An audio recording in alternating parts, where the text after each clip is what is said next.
ಇನ್ನ ಏನಾದರೂ ಒಂದು ಕೆಲಸ ಬ್ಯಾಲೆನ್ಸ್ ಇದೆ ನಾನು ಮಾಡೋದು ಅಂದರೆ ಯಾವ ಕೆಲಸ? ಎಲ್ಲ ಮಾಡಿದ್ದೀನಿ ಮೇಡಮ್. ನನ್ನ ಸೊಸೆಗೆ ಒಂದು ಸ್ಕೂಲ್ ಮಾಡಿಕೊಡ್ಬೇಕು, ಅದೊಂದು ಆಸೆ ಇದೆ. ಇನ್ನೇನು ಆಸೆ ಇಲ್ಲ ನನಗೆ ಲೈಫಲ್ಲಿ. ನಾಳೆ ಕರ್ಕೊಂಡ್ರು ಭಗವಂತ ಆಸೆ ಏನಿಲ್ಲ. ಹಿಂದೆ ಮುಂದೆ ಯೋಚನೆ ಮಾಡಿದೆ ಹೋಗ್ತಾ ಇರ್ತೀನಿ, ಬಾ ಅಂದರೆ ಹೋಗ್ತಾ ಇರ್ತೀನಿ. ಯಾಕೆಂದರೆ ಈಗ ನನ್ನ ಮನೆಯಲ್ಲಿ 3 ಜನ ಹೆಣ್ಮಕ್ಳಿದ್ದಾರೆ. ಸೊಸೆ 2 ಹೆಣ್ಮಕ್ಳು, ನನ್ನ ಮಗನಿಗೆ ತಾಯಿದಿರು 3 ಜನ ಇದ್ದಾರೆ. ಈಗ ಭಯ ಇಲ್ಲ ನನಗೆ, ಒಂದು ಕಿಂಚತ್ತೂ ಭಯ ಇಲ್ಲ ಮೇಡಮ್ ನನಗೆ. ಅವಾಗ ಭಯ ಇತ್ತು, ತುಂಬ ಭಯ ಇತ್ತು. ಈಗಿನ ಯುವ ಪೀಳಿಗೆಗೆ ಅಂದರೆ ಎಸ್ಪೆಷಲಿ ಹೆಣ್ಮಕ್ಳಿಗೆ ಏನಾದರೂ ಹೇಳೋದಾದರೆ, ಯಾಕಂದರೆ ನೀವು ನೋಡಿರೋ ಲೈಫು ಆ್ಯಂಗಲ್ಗಳು ಸಿಕ್ಕಾಪಟ್ಟೆ ಡಿಫ್ರೆಂಟ್ ಆಗಿದೆ. ಈಗಿನ ಹುಡುಗಿಯರಿಗೆ ಅಥವಾ ಮದುವೆ ಆದವ್ರಿಗೆ, ಜೀವನ ನೋಡಬೇಕು ಅಂದವ್ರಿಗೆ, ಅಥವಾ ಗಂಡನ ಕಳ್ಕೊಂಡಿರೋ ಹೆಣ್ಮಕ್ಳಿಗೆ ಏನಾದರೂ ಹೇಳೋದಾದರೆ ಏನು ಹೇಳ್ತೀರಾ? ಮೇಡಮ್, ನಾನು ಕಷ್ಟಪಟ್ಟು ಮುಂದೆ ಬನ್ನಿ, ಯಾರಿಗೂ ಹೆದರ್ಕೋಬೇಡಿ, ಕೇರ್ ಮಾಡಿಬಿಡಿ. ಅದರಲ್ಲೂ ಸೂಸೈಡ್ ಮಾಡ್ಕೊಳಕ್ಕೆ ದಯವಿಟ್ಟು ಹೋಗಬೇಡಿ. ಜೀವನ ತುಂಬ ಚೆನ್ನಾಗಿದೆ, ಎಂತೆಂಥವ್ರೋ ಬದುಕ್ತಾ ಇದ್ದಾರಂತೆ. ನೀವು ಯಾಕೆ ಮಾಡ್ಕೋತೀರಾ? ನೀವೇನು ತಪ್ಪೇ ಮಾಡಿಲ್ಲ ಅಂದರೆ ನೀವು ಯಾಕೆ ಮಾಡ್ಕೋತೀರಾ? ಧೈರ್ಯವಾಗಿ ಬದುಕಿ. ಬೇಕಾದಷ್ಟು ಪ್ರಪಂಚದಲ್ಲಿ ಜಾಗ ಇದೆ ದುಡ್ಕೊಂಡು ತಿನ್ನೋಕ್ಕೆ, ಯಾಕೆ ಮಾಡ್ಕೋತೀರಿ ಇಂಥ ಕೆಲಸ? ಇಲ್ಲ ನೀವು ಯಾರನ್ನಾರ ಮಾಡ್ಕೊಂಡ್ರಾ, ಕಷ್ಟನ ಸುಖನ ಜೀವನ ಮಾಡಿ, ಅದನ್ನು ಬಿಟ್ಟು ಬರಬೇಡಿ. ಬಿಟ್ಟು ಬಂದಷ್ಟು ಏನಾಗುತ್ತೆ ಅಂದರೆ ಮತ್ತೆ ಒಂಟಿತನ ಬದುಕು, ಒಂಟಿ ಜೀವನ. ಅವರೂ ನೆಮ್ಮದಿಯಾಗಿರೋಕ್ಕಾಗಲ್ಲ, ನೀವು ನೆಮ್ಮದಿಯಾಗಿರೋಕ್ಕಾಗಲ್ಲ. ಹೆಂಗೋ ಕಷ್ಟನೂ ಸುಖನೂ ಬದುಕಬೇಕು ಮೇಡಮ್, ಬಿಡಬಾರ್ದು. ಯಾಕೆಂದರೆ ಬಿಟ್ಟು ಬಂದ್ವಿ ಅಂದ್ಕೊಳ್ಳಿ, ಈಗ ಗಂಡ ಸತ್ತೋದ, ಇನ್ನೊಬ್ಬಳನ್ನ ಮದುವೆ ಆಗ್ತೀವಿ, ಆವಾಗ ಹಿಂಗೆ ಮಲಗಿದ್ದ, ಹಿಂಗೆ ಕೂತಿದ್ದ, ಹಿಂಗೆ ಇದ್ದ ಅಂತ ಕೇಳ್ತಾರೆ.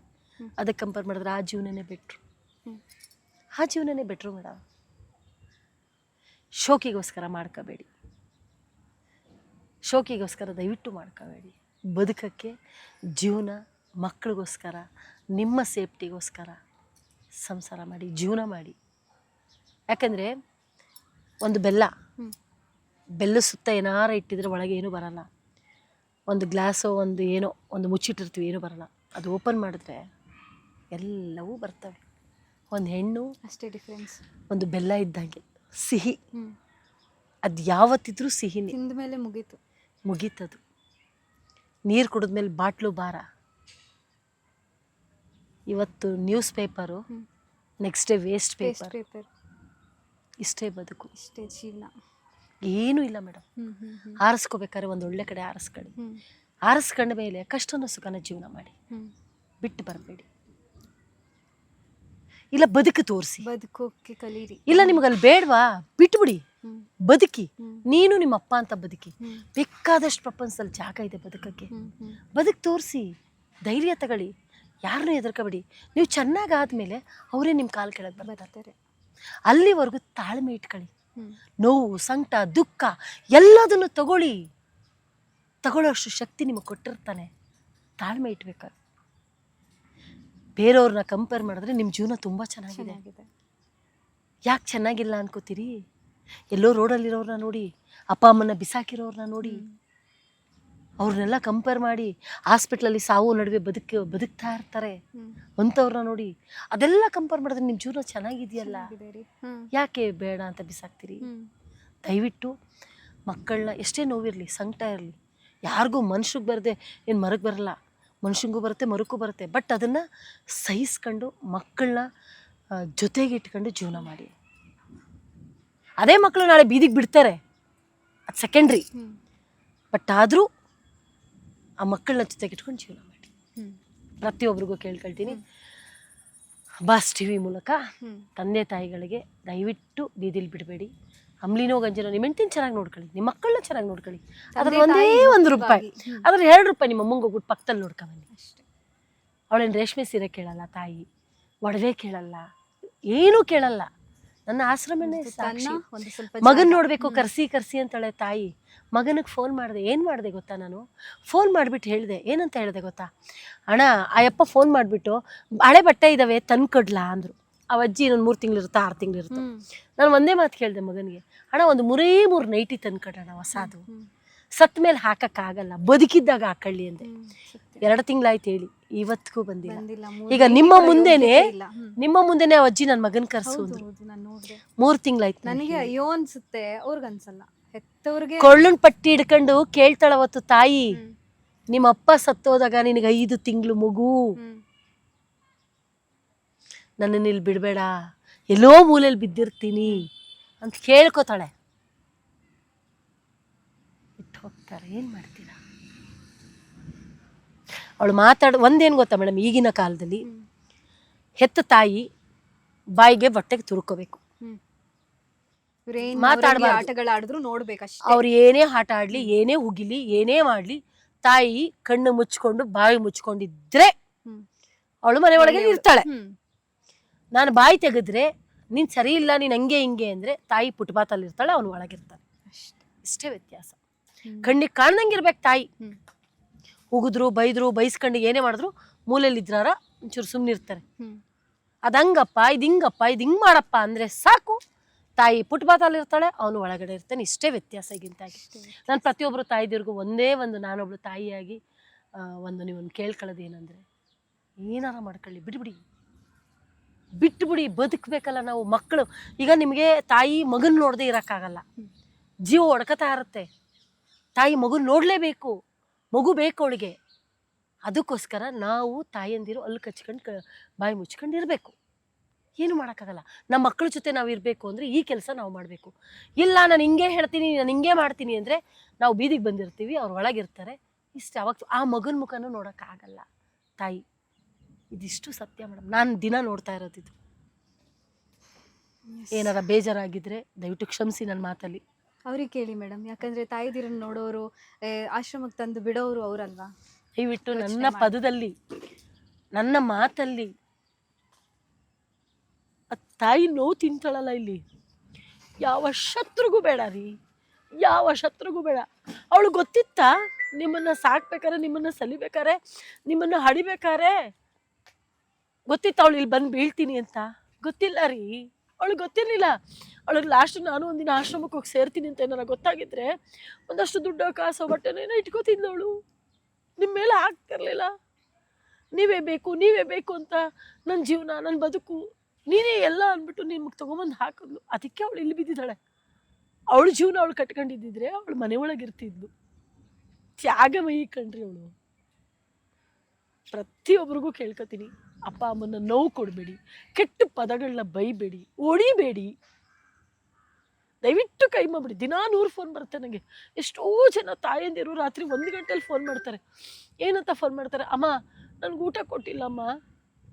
ಹೇಳ್ತಾರೆ ಮೇಡಮ್, 1 ಗಂಟೆಗೆ ಫೋನ್ ಮಾಡ್ತಾರೆ. ನೀವು ಊಟ ಆಗ್ತಿದಾರ ನೋಡಿದ್ರೆ ತಿನ್ಬೇಕು ಅನ್ಸುತ್ತೆ, ನನಗೆ ಯಾರೂ ಊಟ ಕೊಟ್ಟಿಲ್ಲ, ಹೊಡೆದ್ಬಿಟ್ಟು ಆಚೆ ಹಾಕ್ಬಿಟ್ಟವ್ರೆ ಅಂತಾರೆ. ಆ ಸಂಕಟ ಇದೆಯಲ್ರಿ, ಆ ನೋವು, ಆ ಸಂಕಟ ಯಾವ ಶತ್ರುಗೂ ಬೇಡ ಕಣ್ರಿ. ಅಷ್ಟೇ. ಪ್ರತಿಯೊಬ್ಬರಿಗೂ ನನ್ನ ಅಮ್ಮನ ಮಡಿಲು ಟ್ರಸ್ಟಿಂದ ಕೇಳ್ಕೊತೀನಿ, ನಿಮ್ಮ ಕೈಯಲ್ಲಿ ಎಷ್ಟು ಸಹಾಯ ಆಗುತ್ತೋ ಸೆರಗೊಡ್ಡಿ ಬೇಡ್ತಾ ಇದ್ದೀನಿ. ನಿಮ್ಮ ಕೈಯಲ್ಲಿ ಸಹಾಯ ಮಾಡಿ ಇನ್ನೂ 100 ಜನ ತಂದೆ ತಾಯಿಗೆ ಅನ್ನ ಹಾಕುವಷ್ಟು ಶಕ್ತಿ ಕೊಡಲಿ.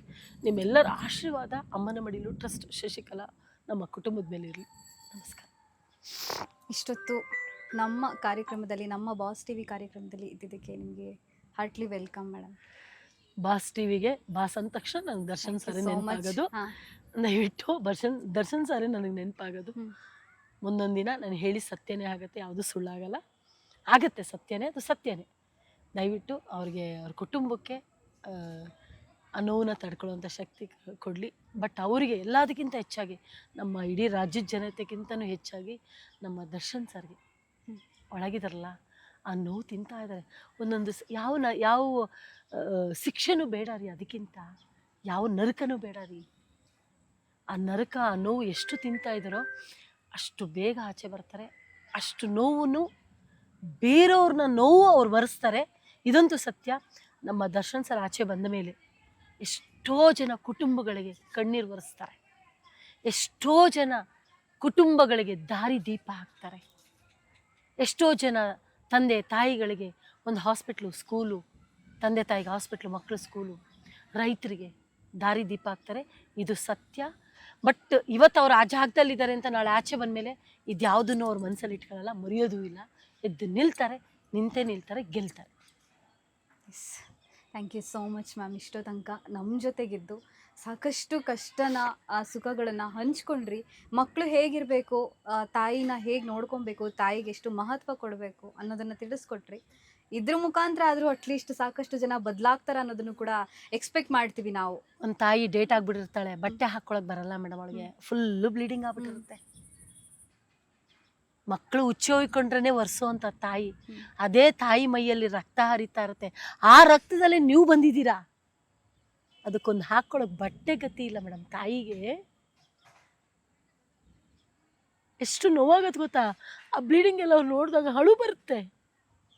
ಇದೇ ರಕ್ತದಲ್ಲೇ ತಾನೇ ನಿಮಗೆ ಜನ್ಮ ಕೊಟ್ಟಿದ್ದು, ಅದನ್ನೇ ತಾನೇ ಕತ್ತರಿಸ್ಕೊಂಡವಳು ನಿಮಗೆ ಜೀವನ ಕೊಟ್ಟಿದ್ದು, ಬದುಕು ಕೊಟ್ಟಿದ್ದು. ಅದೇ ತಾಯಿ ಆಶ್ರಮದಲ್ಲಿ ಮೈಯೆಲ್ಲ ರಕ್ತ ಮಾಡ್ಕೊಂಡಾಗ ಎಲ್ಲಪ್ಪ ಮಕ್ಕಳು ನೂರಾರು ದೇವ್ರ ಕೈ ಮುಗಿತಾಳೆ. ಮಕ್ಕಳಿಲ್ಲ ಅಂದರೆ ಸಾವಿರಾರು ದೇವ್ರ ಕೈ ಮುಗಿತಾಳೆ. ಮಕ್ಕಳು ಬೇಕು ಅಂತ. ಬಸ್ರಿ ಅಂತ ಗೊತ್ತಾದ ತಕ್ಷಣ ಅವಳು ಹಿಡಿದು ನಿಲ್ಸಕ್ಕಾಗಲ್ಲ.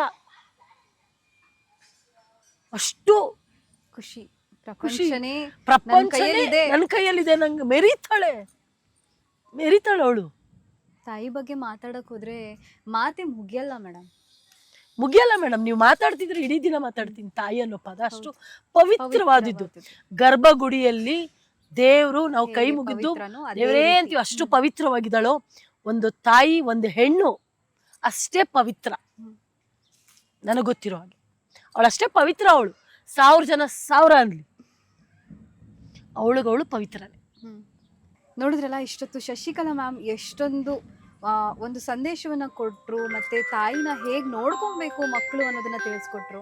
ಇದೇ ರೀತಿ ತಿಳಿಸ್ಕೊಡ್ತಾರೆ ಅನ್ನೋಕ್ಕಿಂತ ಹೆಚ್ಚಾಗಿ ನಮ್ಮ ತಂದೆ ತಾಯಿ ನಮ್ಮನ್ನ ಎಷ್ಟು ಇನ್ನೂ ಒಂದು ವಜ್ರದ ರೀತಿ ನೋಡ್ಕೊಂಡು ಬಂದಿರ್ತಾರೆ, ಕಷ್ಟನೋ ಸುಖನೋ.